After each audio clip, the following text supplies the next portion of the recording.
بەڵام بەداخەوە زۆر بەداخەوە ئەوەی کە من بیستم لەو دوو ئەندامە بەجیاش تەبان قسەیان کردو لەو دوو ئەندامەی یەکگرتو نەزانینی ئەم نقطەیە یان تەنازولە لەم نقطەیە کە ئەسڵی نقطەکەی ئینسانەکەیە ئینی جاعل فی الأرض خەلیفە خوای پەروەردگار فەرمووی بە مەلایکەتەکان من ئەمێ بریکارە لەسەر زەوی دابنێم خەلیفە وەو کەسەش کە پێی وایە سیستمی خلافەت نەهاتووە لە قورئان و سونەت ئەوان نییە یا داود ئینا جعلناکە خەلیفەتەن فی الأرض خلافەکە بۆ هی پێغەمبەرانە بۆیە سەیدنا ئادەم وەکو خەلیفە دێتە سەر زەوی سەیدنا داود وەکو خەلیفەیە پێغەمبەری خوا عەلەیهی سەڵات وسەلام لە مەدینە وەکو خەلیفەیە دوای ئەوانەی لەسەر ڕەوتی پێغەمبەرانە ڕۆڵ پێیان وتراوە خولەفای ڕاشدین بەم صیفەتە پێیان وتراوە خولەفای ڕاشدین چونکە تەمکینەکەیان بەدەستە الذین ئین مەکەناهم فی الأرض ئەقاموا الصلاة ئێمە کە خاوەنی ئەم دیدە فەلسەفی خۆمان ئێمە پێڵێن تەمان دیدی عەقائیدی خۆمان کە ساحەبی ئەم دیدە عەقائیدیەی خۆمانین بەرامبەر بەم دید و تێڕوانینە فەلسەفیانەی ئێستا لە کوردستانە ئیشەکەن ئەو چوارە کە خوێندن منهەجی خوێندنەکان هەمووی گۆڕاوە بۆ ئەمەش گۆڕاوە بۆ یەکێ لەم فەلسەفانەیە تێکەڵ بوون تەمان شەرتیش نییە ئەو بیرمەندانە ئەوەندە فەیلسوفێکی گەورە بنەوە منهەجەکەیان دراوەتێ وتیانە بیگۆڕن بەمە ئەوان وەکو حەسانی تەڕوادەوان وەکو ئەسپەکەی تەڕوادەوان ئەسپی تەڕوادە لە زمانی ئیغریق و ڕۆمانە شەڕی ئیغریق و ڕۆمانە جەماعەتێک هجوومی کردە سەر شارێکی تر لە ئیسپارتە ئەمانە گەماروی ئەم منطقەیاندا ئەمانە لە قەڵایەک هەبوون نەیانتوانی هەرچەند محاوەلیان کرد نەیانتوانی دوای هاتن ئەمانە لە دار لە تەختە ئەسپێکیان دروست کرد زۆر گەورە ئەسپێکی زۆر گەورەیان دروست کرد و ئەمان وا تێگەیشتن بەو ئەسپە دێنە پێشێ بەڵام سەیران کرد هەر ناتوانن ئەسپەکە ناتوانێت بڕوە دوای ئەمان هاتن ئەسپەکەیان پڕ کرد لە سەربازانی خوان و لە ناوە تەختەکانیان قایم کرد جەیشەکە ئەوی ترکە ما بۆ جەیشەکە ڕۆشت دوورکەوتن ئینسیحابیان کرد کە ئەنەما ئەهلی ئەم قەڵایە هاتن و ئەسپەدارینەکەیان بردەوە ژوورەوە بۆ ناو خۆیان کە شتێکی جوان و دروستکرا و زۆر مهمە بەڵام ئێوارە ئەوانەی لە ناو ئەسپەکەیا بوون تەختەکانیان شکاند و هاتنە دەرەوە و قەڵاکەیان کرد ئەمە ئێستا بۆ بە پەندی پێشینان ئەو کەسانەی لە ناواخنی خۆیانە مەشروعی جاشێتی یەکێکی تریان هەڵگرت و جایمە بە عەوامی پێڵین جاشێتی ئەوان بە بیرمەندانە ئاوای پێڵن مەشروعێکی غەربی هەڵگرت و هێناوێتی بۆ نمونە یەکسەر سیستمی سویدی کردە بە سیستمی کوردستان لە تعلیمە خۆ ئەوە نەبێ ئەوەندە عمقێکی فەلسەفی قوڵی هەبێ لەسەر ئەو فەلسەفانەی کەەوە ئاڕاستەی پەروەردەکردنەکەن لە سوید ئەو بەرنامەکەی دانا و گۆڕیوێتی ئەوەی تر هی سیاحەیە و هی ئەوقافە و هی ئەوانی ترە هەر یەکێک لە هی ئەوروپاوە چۆن فێروە چۆن پێیوتراوە چۆن مەشروعەکەی دراوەتە دەست جا زۆر لەم ڕێکخراوە مەدەنیانەش عەزیزانی من لە پشتیانەوە خەڵکانێکی تری ئەوروپی هەن جاری وایە کابرای کورد بەس متەرجمە لە هۆڵەندا هاتوتەوە ئەوە متەرجمی یەکێکی تری هۆڵەندیە لەوێ ئیشەکە لەگەڵێ ئەوە ڕەبتە بە کەنیسەوە ڕەبتە بە مەرکزی ڕێکخراوی کۆمەڵگەی مەدەنی لە هۆڵەندا یا لە بەلچیکا یا لە سویدیا لە ئەمریکایە یان لە فەڕەنسایە یان لە شوێنانی تر ئەوە جاری وایە کابرای بیرمەندی کورد کە دەرەکەوێ قسەکە ڕاستەکەی هەر متەرجمێکە هەروکو چۆن دکتۆر مەحموود عوسمان وتی وەڵا پۆل برێمەر منهەجەکەشی بۆیە نابووی دەستورەکە هەموو شتێکی دایە دەستمان وتی ئەوە دەستوری عێراقدان دەستوری تاز کە کابرایەکی جوولەکەش نووسی بووی ئەم مەشروعانەش بەریء نین ئەم تەنگژە کۆمەڵایەتیانی کە ئێستا دروستە بن ڕێژەی تەلاق وایلی هاتووهەتی و خەڵکی سەرجادە و لە ماڵ ڕاکردووەکو چۆن لە ئێران پێیانەوترێت لە ماڵ ڕاکردوو ئێستا لە کوردستانی ئێمەشایە ئەنجا خەڵکی سەرجادە مناڵی سەرجاد وەکو چۆن لە مجتەمەعی میسریا هەبوو ئێستا وردەوەرە ئەم مجتەمەعی ئێمە ئیفرازاتی وا دەرچەی وا دوومەڵ و قونێری ئاوای لێوە دەرچوو هەرەوەندە نییە بڵێن ڕێژەی تەلاق وڵا لە سلەیمانی لە دهۆک زۆرتر بووە لە سلەیمانی دهۆکێکی محافظ لەبەر ئاڕاستەی احتیلال و پێگەیشتنی ئەنجا ئەم دوو حیزب تاغوتی کوردستانیش کە ئاڕاستی خەڵکەکەیان کرد بەو منهەجانەی کە غەربیان داتێ ئیرادەی خۆیان چۆن لە پێشمەرگایەتی ڕەبت کردو بە ئەمریکا پێیوتن ئینسحاب بکەن لە ناوچە دابڕاوەکان لە 150 باشووریان تەسلیم کرد لە منهەجی شاوان لە ئاڕاستەکردن و لە خوێندن و لە سەحە و لە هەموو شتێک ئاوە تەنانەت لە دەرمان هێنانەکانیشیانە گەندەڵی ئەمانە ئەوە نییە بە زوو بزانی لە گەندەڵی موچە و دزین و پارە و ئەو جۆرەشتانە یا عەمالەتیانە، ئەمە گەندەڵی هەموو شتێک ساحەبی خۆیان نین. بۆیە ئەو دیدە فەلسەفیانە ضروریە، مهمە کە ئینسانی مسلمانیش بیزانێ و بیخوێنە، چونکە تۆ بێ بزانی ئەوان متەفەوقن بە قووەتێکی غەربیەوە هاتووە. کابراوە نیە ئەلمانیەتێکی کوردی بتوانێت بەرامبەر بە قولوڵاو حەدەکەی ئێمە بوەست. چەند جارمان تەحەدا کردوون هەڵ فەرموو ئەگەر ئەوەندە فەیلسوف و مهمن فەرموو وەرنە بەرامبەر کاکە ئێمە بەس قورئانەکەمان پێ و دەین مناقەشەدانەکەین، باوەڕیشمان بە قورئانەکەمانەیە، بە ئیسلامەکەمانەیە. ئەنجا ئەو کاتە دێینە سەر پێناسەی گەردوون و ژیان و ئینسان لە ڕووی فەلسەفی لە ڕووی عیلمیشەوە، دێینە سەر پێناسەی قیەمی کۆمەڵایەتی، پەیوەندەکانی نێوانیان هی ئپیستمۆلۆژیەکە دروستە بێت. ئەنجا سروشتی ئینسانی دێن مناقەشەتان لەگەڵەکەینەوە لەسەر هەموو ئەو شتانەی کە ئێڵێن، لەسەر وەکوتم کەلەپور، ئازادی، داهێنان، هێز، ڕەوشت، داڕشتنی یاسا، خۆشەویستی، داهاتوو، ڕۆشنبیری، گۆڕانکاری. هەموو فەلسەفەیەک لەم چوارەی کە باسم کردن بڕوایان بەم نقاتانە هەیە کە خوێندمەوە. لێ هەر یەکێکیان بپرسێڵێ ڕەئی چیە لەسەر حەقیقەت، ڕەئی چیە لەسەر هێز خۆی چییە، ڕەئی چیە لەسەر ئازادی، ڕەئی چیە لەسەر کولتور، ڕەئی چیە لەسەر داهێنان، ڕەئی چیە لەسەر هونەر، لەسەر تەڵان کاڵین هونەر هەموو بەشەکانی تری هونەر، ڕەئی چیە لەسەر داهێنان، ڕەئی چیە لەسەر ئازادی، ڕەئی چیە لەسەر جلوبەرگ مەسەلەن، ڕەئی چیە لەسەر تێکەڵاوی خەڵکی. هەموو بابەتەکان ئەڕواتەوە بۆم دیدە فەلسەفیان. ئێوەی مسلمان ئەبێ ئەوە بزانن، عەزیزانی من بیرەمەندە مسلمانەکان، مەلا ڕۆشن فکرەکان، فکر ناڵم ڕۆشن زانستەکان، چونکە مەلا هەیە 12 عیلمە، بەس ئەوەندە نەبێ بە هەندۆکەی مەسعود بەرزانی، ئەوەندە لە فکری ئیسلامی نازانێت، هەر فکر مەجای فکری هیچ نەخوێند. ئەوە کاکەی مەدخەلی هەر سەری تەقەی تێدێ، مەدخەلی هەیە کافر بۆتەوە دوای 4-5 ساڵ لە دەرزوتنەوە. بۆ چونکە مەجای فکر هیچ شتێ ناخوێن. تۆ بێ بزانی غەرب بە شێوازێکی فەلسەفی بە قووەت هاتوو، هەروەنی احتیلالی عەسکەری بێ، خۆ احتیلالی عەسکەری ڕۆژ بە حسابی خۆی، بەڵام چی بەجێهێشتووە؟ مخابراتی بەجێهێشتووە، پلانی بەجێهێشتووە، ئەو دیدە فەلسەفیانەی هەموو بەجێهێشتووە، هەموو ڕۆژێوانە ئیشەکەن لەسەری. تۆ وازانێ گەرێکێ بوو بە مەسیحی ئەنجا هاوارە لێ هەڵەستێ، ئەو ئەفکارەکانی گۆڕیوە. داین تۆ تەسەور کە تۆ هەزاران دەیان هەزار محەجەبەت هەیە، صیفەتی حیجابی بەسەرەوە نیە، بە حسابی خۆی محەجەبەیە، چونکە حیجابێکە بە پێناسەی ئەم ئینسانە غەربیە حیجابەکەی فەرز کردو لەسەری. ئەڵە با حیجابەکە دوابێت. دین خۆوە نییە کە مەلا شەرحیەکە، ئەی چێ شەرحیەکە؟ دینەوەی کە پۆل برەمەر بۆمان شەرحەکە. لەبەرەوە ئەبێ بزانی ئەم دەرچە کۆمەڵایەتیانەی کە ئەیبینین لە هەڵبژاردنی مەلیکە جەمال، لە کوشتنی ئافرەتان، لە خۆسووتاندنیان، لە ئیش نەدان بە ئافرەتی محەجەبە مەسەلەن، لە کەمبوونەوەی حیجاب، هەرچەندە ئەوانەی محەجەبەن زۆرتر ئەبن بەس لە دەوائیرە نامن، چونکە تەعینیان ناکەن، تا سافرەیە وەستا بێ محەجەبێ تەعین ناکەن. ئەنجا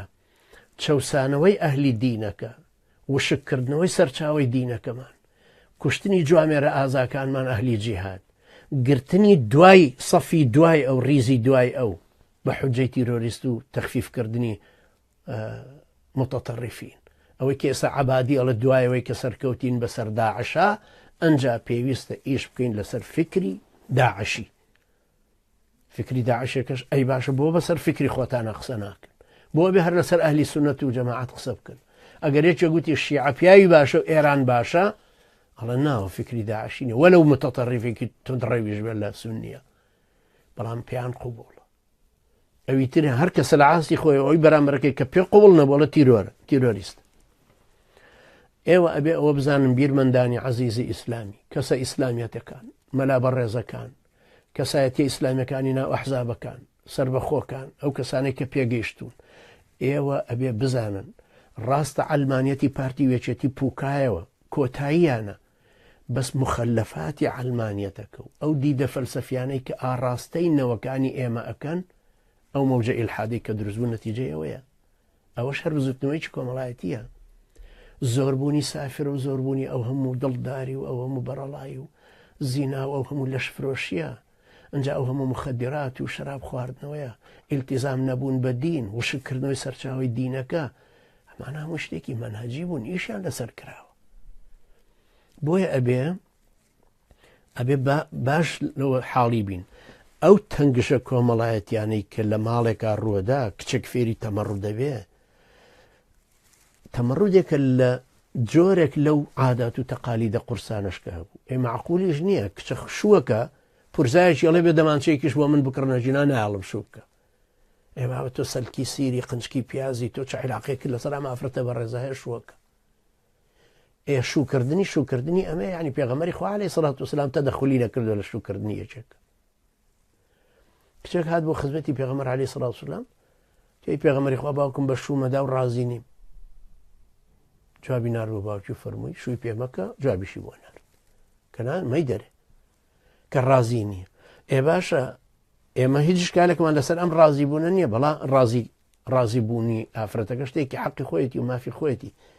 بەڵام ناشڵێن بەرەڵایی، چونکە زەواج بریتینە لە بەس جەمسەری دوو کەس لەلایەنی جنسیەوە کە یەکترەگرن حەزیان لە یەکترە. زەواج لە کۆمەڵگەی ئێمەی خاوەن کولتوری ڕەسەنی خۆمانە، خۆ کولتورە ڕوا ناگۆڕێ. ئەلمانیا چەند مەحاولە بکە ناتوانێت لە 50 ساڵ زیاتر 2 جیل زیاتر ناتوانێت بگۆڕێ، بە دەلیلی ئەوەی ڕەزا شا و حەمەی کوڕی لە 1953 بەدواوە توانیان 2 جیل 3 جیل بگۆڕن. مستەفا کەمال و عیسمەت ئینونۆ توانیان جیلێکا 2 جیل بگۆڕن. هەروەها جەمال عەبدولناسر یان ئامان الله خان لە ئەفغانستان و سۆکارنەوە لە ئەندۆنیسیا و بڕقەیبە لە تونس، ئەمانە هەموویانە عەلمانیەتە هاتن، تەواو ئیسلام گەڕایەوە شوێنی خۆی،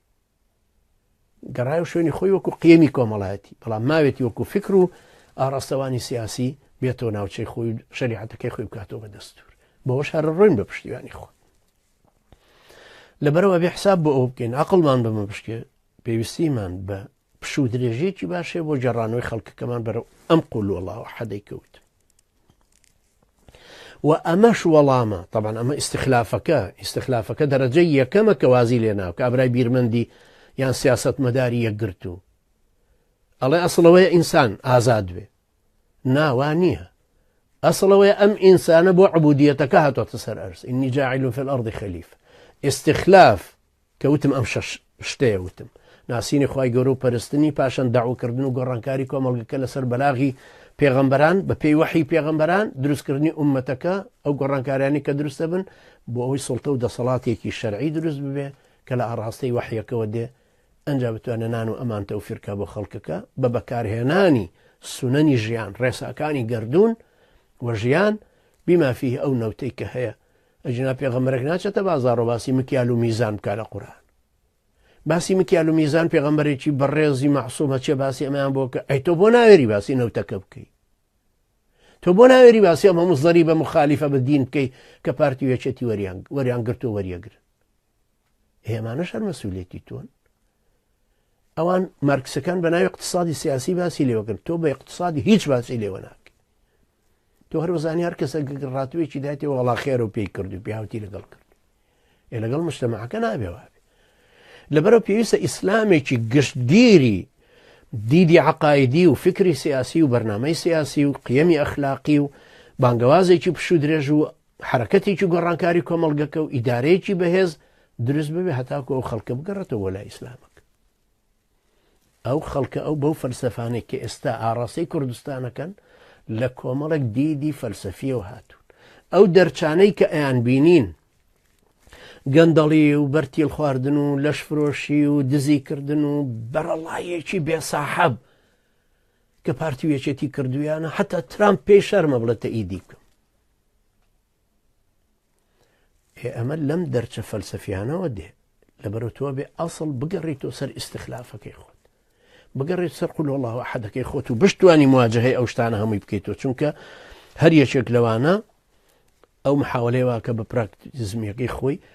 وەکوڵێ ئعادەت الخبراتی خۆی بکاتەوە، تۆ ئەبێ دیسان مقابلی ئەوە بۆستیتەوە، چونکە خوای پەروەردگاریش کە فەرمە ذلك بأن الله هو الحق وأن ما دونه هو الباطل. کەوابوو یەکەم شت لە دیدی ئینسانی مسلمانە، یەکەم نقطەی معریفەکە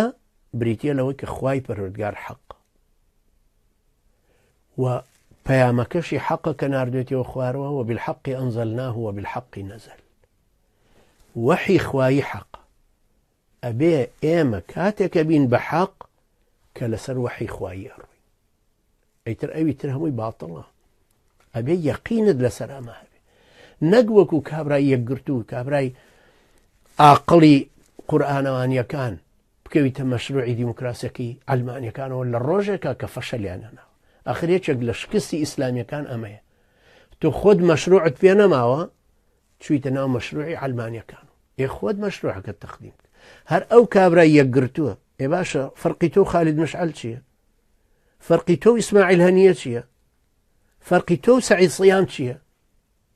ئێ باشە بۆ ئەوانە توانن وجودێک دروستکەن لەوێ تۆ بۆ ناتوانی لەبەرەوە ئەو قەزیەیەکی سەرەکی گرتووە لە ململانەکەیە کە ناکەوێتە جەواڵی بەرامبەرەکە تۆ کەوتوتە ناو جەواڵی ئەوە تۆ لە مەشروعی ئەوای ئێوەی ئیسلامیانی کوردستان بە چوارباڵەکەوە بزوتنەوە و کۆمەڵ و یەکگرتوش و مەدخەلی ئێوە وەکو مەجموعە مێرولەیەکوان لە پەرداخێکی نخونکراوە پارتی و یەکێتی سەیری مێرولەکانەکەن وەکو هەولێریە لە مێروستانەکان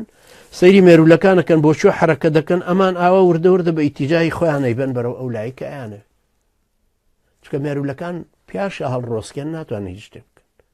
ئیسلامیەکان هەتا نەبن بە مەشروعی ساحەبی مەشروعی خۆیان کە ئیستیخلافەکەیە کە باوەڕت ببێ بەوەی کە تۆ بەدیلی غەرب ئەزانێ ئیسلام چییە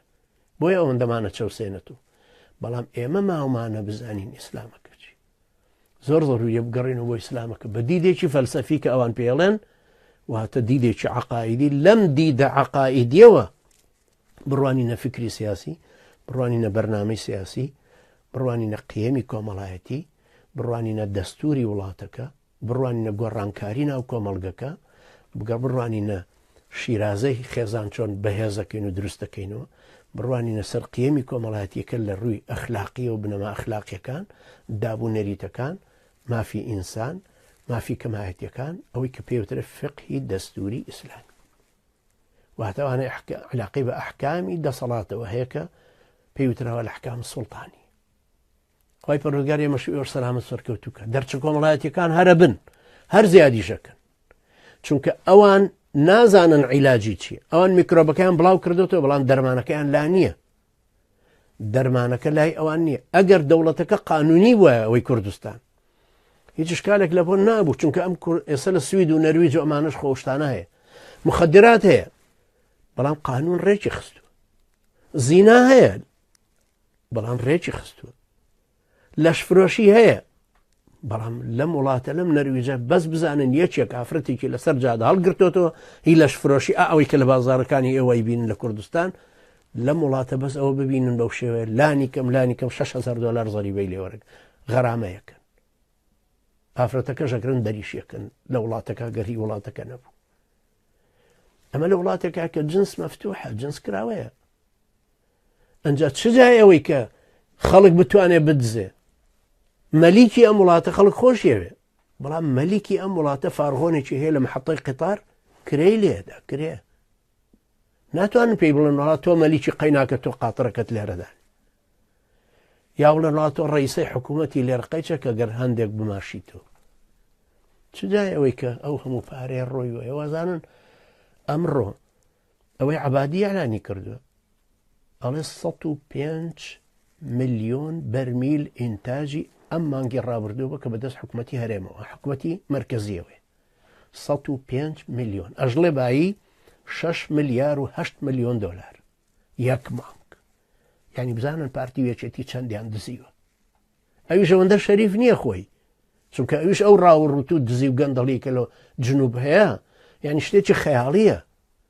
بەڵام ئێستا ئەتوانێت ئەمە بداتەوە بە چاوی پارتی وێچێتیە بە میلەتی ئێمەش بڵێتەوە بڵە کاکە گیان ئەوانە کە ڕاتویان نەداونەتێ موچەکەیان نەداونەتێ سەبەبەمەیە گەندەڵی ئەوەی کە بیری لێ ئەەکەیتەوە هەرچی بە مێشکی شەیتانیشانە هاتووە پارتی وێچێتی کردویانەوە عەلە لە قڕێیان بۆ کردوتەوە کە غەرب بە کەیفی خۆی تەدمیریکە کە ئێستا دەسەڵاتیان کەوت لەق بووە تەرەفی خانەوادەی خائینی جەلال تاڵەبانی تەسلیم بە قاسم سولەیمانیان کردو ئەنجا بۆی ئەم فترەی داهاتوەش 50 ساڵی تر سەفەویەتی نوێ بمان ڕەتێنێ وردە وردە بەردەمۆرەمان بۆ بێنێ و باوەڕمان بۆ بێکە حەدیسێک باوکی لە کەرەکەیەوە جێڕاوێتی خی پەروەردگار ڕۆشن فکرمان کە خی گەورە یارمەتی دەرمان بێ عاقڵترمان کە و چاوکراوەتر ببینین خی گەورە ئێمە شوێ وەسەلامە سەرکەوتو کە أقول قولي هذا واستغفر الله لي ولكم وجزاكم الله خيرا والسلام عليكم ورحمة الله وبركاته.